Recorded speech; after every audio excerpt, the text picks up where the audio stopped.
پرویز مشرف اگست 1943 کو بھارتی شہر نئی دہلی میں پیدا ہوئے۔ 1947 کو والدین کے ہمراہ کراچی منتقل ہو گئے۔ کراچی میں سینٹ پیٹرک اسکول اور ایف سی کالج لاہور سے تعلیم حاصل کی۔ کمانڈ اینڈ اسٹاف کوئٹہ سے گریجویشن اور Royal college and defence study برطانیہ سے مختلف کورسز کیے۔ پرویز مشرف نے 19 اپریل 1964 کو پاک فوج میں کمیشن حاصل کیا اور اسپیشل سروسز گروپ میں شمولیت اختیار کی۔ 1965 اور 1971 کی جنگوں میں بھرپور حصہ لیا۔ فوجی تاریخ میں ان کی وجہ شہرت کارگل معرکے کا مرکزی کردار ہونا ہے۔ اپنے ملٹری کیریئر میں Pervez Musharraf D G military operation سمیت پاک فوج کے اہم عہدوں پر فائز رہے۔ 7 اگست 1998 کو چیف آف آرمی اسٹاف کے عہدے پر فائز ہوئے اور پاک فوج کے 13ویں آرمی چیف بنے۔ پرویز مشرف 12 اکتوبر 1999 کو نواز شریف حکومت ختم کر کے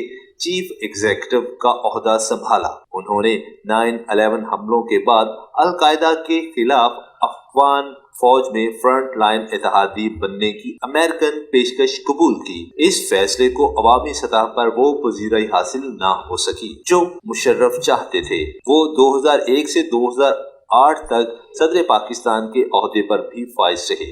پرویز مشرف کے خلاف غداری کے مقدمات بھی بنائے گئے جس میں خصوصی عدالتوں نے انہیں سزا بھی سنائی۔ وہ پچھلے کچھ سالوں سے علاج کی غرض سے بیرون ملک مقیم تھے اور 5 فروری 2023 کو وہ اپنے خالق حقیقی سے جا ملے۔